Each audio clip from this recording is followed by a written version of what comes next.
So I'm going to get a little serious here because I think we can all agree that this has been a rough week in an already rough election.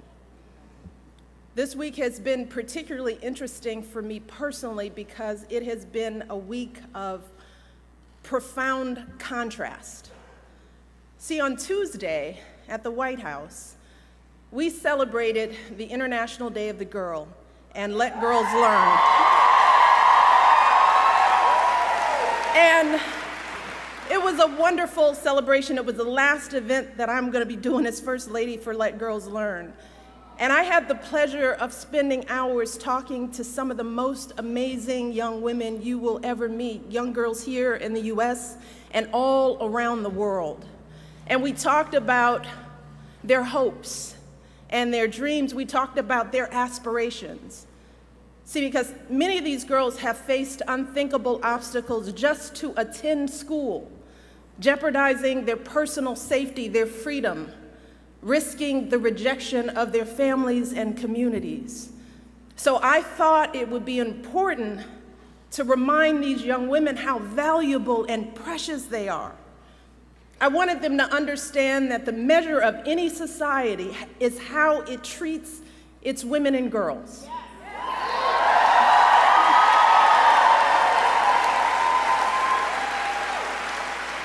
And I told them that they deserve to be treated with dignity and respect.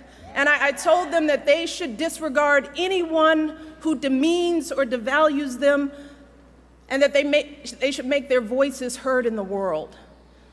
And I walked away feeling so inspired, just like I'm inspired by all the young people here.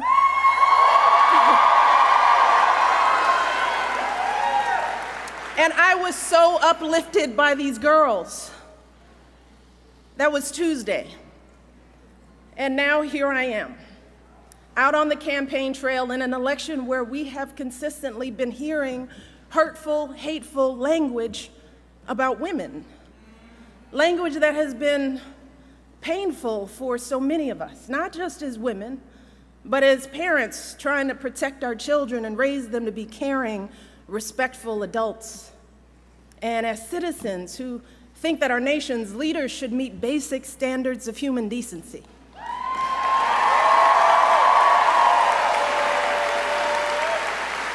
The fact is that in this election, we have a candidate for president of the United States who over the course of his lifetime, in the course of this campaign, has said things about women that are so shocking, so demeaning, that I simply will not repeat anything here today. And last week, we saw this candidate actually bragging about sexually assaulting women. And I can't believe that I'm saying that a candidate for president of the United States has bragged about sexually assaulting women. And I have to tell you that I can't stop thinking about this. It has shaken me to my core in a way that I couldn't have predicted. So while I'd love nothing more than to pretend like this isn't happening and to come out here and do my normal campaign speech, it would be dishonest and disingenuous to me to just move on to the next thing like this was all just a bad dream. This is not something that we can ignore. It's not something we can just sweep under the rug as just another disturbing footnote in a sad election season. Because this was not just a lewd conversation. This wasn't just locker room banter. This was a powerful individual speaking freely and openly about sexually predatory behavior, and actually bragging about kissing and groping women, using language so obscene that many of us were worried about our children hearing it when we turn on the TV. And to make matters worse, it now seems very clear that this isn't an isolated incident. It's one of countless examples of how he has treated women his whole life. And I have to tell you that I listen to all of this, and I feel it so personally. And I'm sure that many of you do too, particularly the women. The shameful comments about our bodies, the disrespect of our ambitions and intellect, the belief that you can do anything you want to a woman? It is cruel. It's frightening. And the truth is, it hurts. It hurts. It's like that sick, sinking feeling you get when you're walking down the street, minding your own business, and some guy yells out vulgar words about your body. Or when you see that guy at work that stands just a little too close, stares a little too long, and makes you feel uncomfortable in your own skin. It's that feeling of terror and violation that too many women have felt when someone has grabbed them or forced himself on them and they've said no, but he didn't listen. Something that we know happens on college campuses and countless other places every single day. It reminds us of stories we've heard from our mothers and grandmothers about how back in their day, the boss could say and do whatever he pleased to the women in the office, and even though they worked so hard, jumped over every hurdle to prove themselves, it was never enough. We thought all of that was ancient history, didn't we? And so many have worked for so many years to end this kind of violence and abuse and disrespect, but here we are in 2016, and we're hearing these exact same things every day on the campaign trail. We are drowning in it. And all of us are doing what women have always done. We're trying to keep our heads above water, just trying to get through it, trying to pretend like this doesn't really bother us. Maybe because we think that admitting how much it hurts makes us as women look weak. Maybe we're afraid to be that vulnerable. Maybe we've grown accustomed to swallowing these emotions and staying quiet because we've seen that people often won't take our word over his. Or maybe we don't want to believe that there are still people out there who think so little of us as women. Too many are treating this as just another day's headline, as if our outrage is overblown or unwarranted, as if this is normal, just politics as usual. But New Hampshire, yeah, be clear, this is not normal.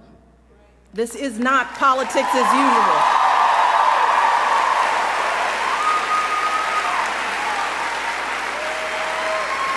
This is disgraceful. It is intolerable. And it doesn't matter what party you belong to, Democrat, Republican, Independent, no woman deserves to be treated this way. None of us deserves this kind of abuse.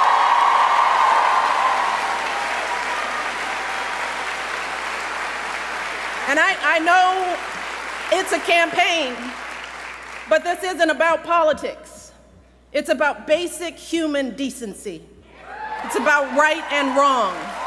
And we simply cannot endure this or expose our children to this any longer, not for another minute, and let alone for 4 years. Now is the time for all of us to stand up and say, enough is enough. This has got to stop right now. Because consider this. If all of this is painful to us as grown women, what do you think this is doing to our children? What messages are our little girls hearing about who they should look like, how they should act? What lessons are they learning about their value as professionals, as human beings, about their dreams and aspirations? And how is this affecting men and boys in this country? Because I can tell you that the men in my life do not talk about women like this, and I know that my family is not unusual.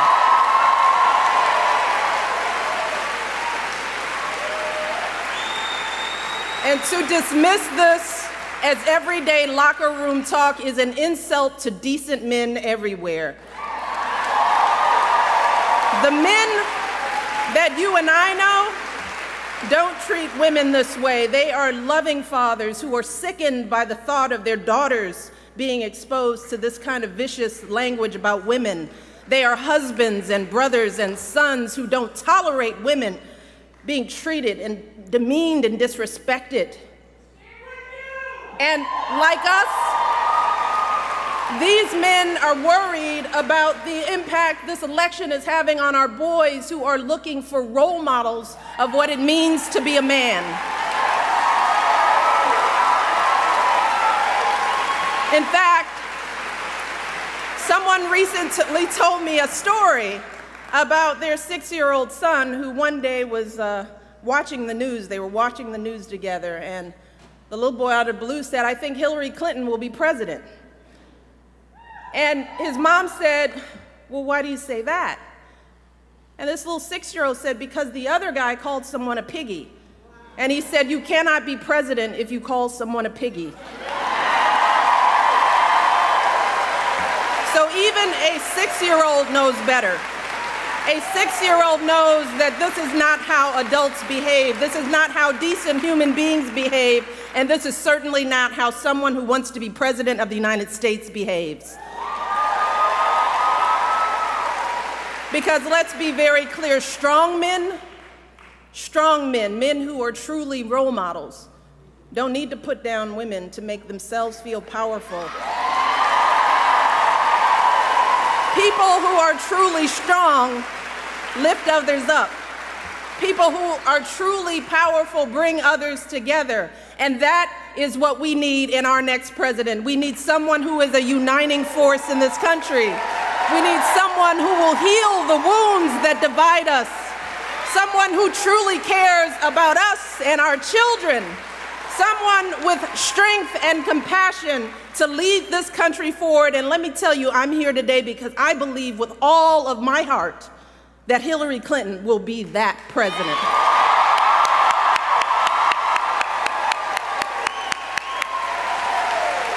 See, we know that Hillary's the right person for the job because we've seen her character and commitment, not just in this campaign, but over the course of her entire life. The fact is that Hillary embodies so many of the values that we try so hard to teach our young people. We tell our young people, work hard in school, get a good education. We encourage them to use that education to help others, which is exactly what Hillary did with her college and law degrees, advocating for kids with disabilities, fighting for children's health care as First Lady, affordable child care in the Senate. We teach our kids the value of being a team player, which is what Hillary exemplified when she lost the 2008 election and actually agreed to work for her opponent as our Secretary of State, earning sky-high approval ratings, serving her country once again. We also teach our kids that you don't take shortcuts in life, and you strive for meaningful success in whatever job you do. Well, Hillary has been a lawyer, a law professor, First Lady of Arkansas, First Lady of the United States, a U.S. Senator, Secretary of State, and she has been successful in every role, gaining more experience and exposure to the presidency than any candidate in our lifetime. More than Barack, more than Bill, and yes, she happens to be a woman.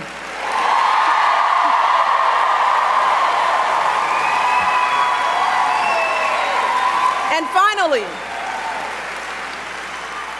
we teach our kids that when you hit challenges in life, you don't give up, you stick with it. Well, during her 4 years as Secretary of State alone, Hillary's faced her share of challenges. She's traveled to 112 countries, negotiated a ceasefire, a peace agreement, a release of dissidents. She spent 11 hours testifying before a congressional committee. We know that when things get tough, Hillary doesn't complain. She doesn't blame others. She doesn't abandon ship for something easier. No, Hillary Clinton has never quit on anything in her life. So, in Hillary, we have a candidate who has dedicated her life to public service, someone who has waited her turn and helped out while waiting. She is an outstanding mother. She has raised a phenomenal young woman. She is a loving, loyal wife. She's a devoted daughter who cared for her mother until her final days. And if any of us had raised a daughter like Hillary Clinton, we would be so proud. We would be proud. And regardless of who her opponent might be, no one could be more qualified for this job than Hillary, no one.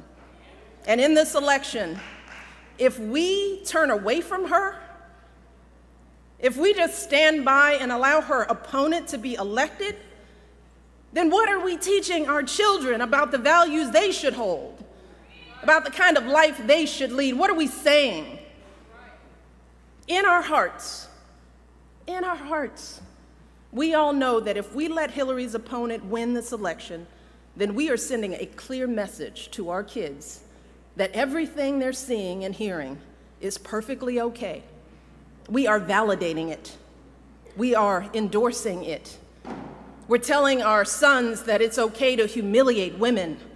We're telling our daughters that this is how they deserve to be treated. We're telling all our kids that bigotry and bullying are perfectly acceptable in the leader of their country. Is that what we want for our children? And remember, we won't just be setting a bad example for our kids, but for our entire world. Because for so long, America has been a model for countries across the globe, pushing them to educate their girls, insisting that they give more rights to their women. But if we have a president who routinely degrades women, who brags about sexually assaulting women, then how can we maintain our moral authority in the world? How can we continue to be a beacon of freedom and justice and human dignity? Well, fortunately, New Hampshire, here's the beauty. We have everything we need to stop this madness. You see, while our mothers and grandmothers were often powerless to change their circumstances, today, we as women have all the power we need to determine the outcome of this election. We have knowledge. We have a voice. We have a vote. And on November the 8th, we as women, we as Americans, we as decent human beings can come together and declare that enough is enough. And we do not tolerate this kind of behavior in this country.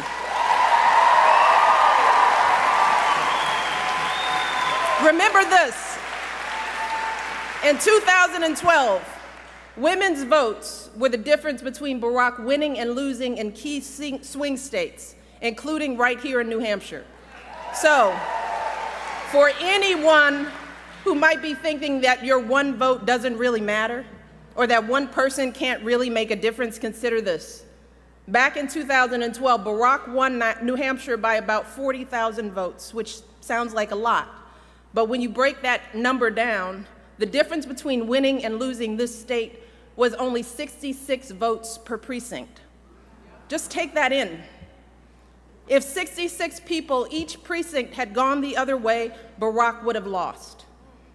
So each of you right here today could help swing an entire precinct and win this election for Hillary just by getting yourselves, your families, and your friends and neighbors out to vote. You can do it right here. But you could also help swing an entire precinct for Hillary's opponent with a protest vote or by staying home out of frustration. Because here's the truth. Either Hillary Clinton or her opponent will be elected president this year. And if you vote for someone other than Hillary, or if you don't vote at all, then you are helping to elect her opponent. And just think about how you will feel if that happens. Imagine waking up on November the 9th and looking into the eyes of your daughter or son, or looking into your own eyes as you stare into the mirror.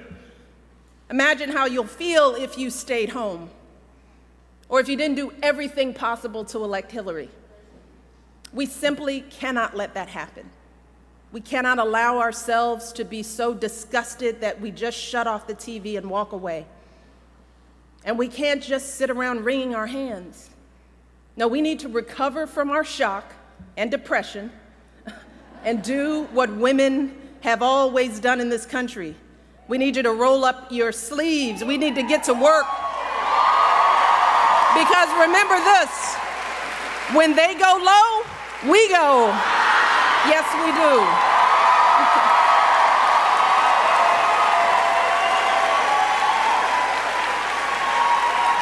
And voting ourselves is a great start, but we also have to step up and start organizing. So we need you to make calls and knock on doors and get folks to the polls on Election Day and sign up to volunteer with one of the Hillary campaign folks who are here today just waiting for you to step up. And young people, and not so young people, get on social media.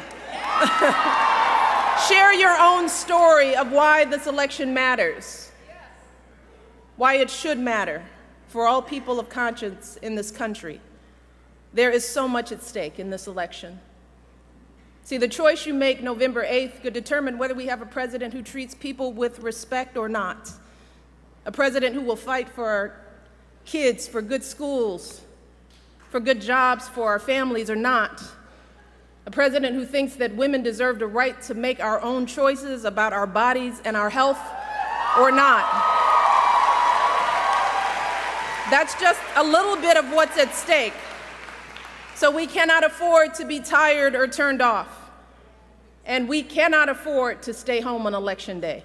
Because on November the 8th, we have the power to show our children that America's greatness comes from recognizing the innate dignity and worth of all our people. On November the 8th, we can show our children that this country is big enough to have a place for us all, men and women, folks of every background and walk of life, and that each of us is a precious part of this great American story, and we are always stronger together. On November 8th, we can show our children that here in America, we reject hatred and fear. And in difficult times, we don't discard our highest ideals. No, we rise up to meet them. We rise up to perfect our union. We rise up to defend our blessings of liberty. We rise up to embody the values of equality and opportunity and sacrifice that have always made this country the greatest nation on earth.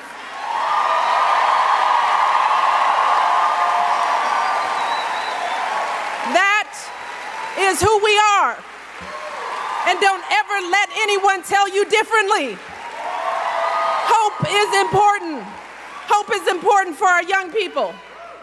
And we deserve a president who can see those truths in us. A president who can bring us together and bring out the very best in us. Hillary Clinton will be that president. So for the next 26 days, we need to do everything we can to help her and Tim Kaine win this election. I know I'm going to be doing it. Are you with me? Are you all with me? You ready to roll up your sleeves? Get to work, knocking on doors. All right, let's get to work. Thank you all. God bless.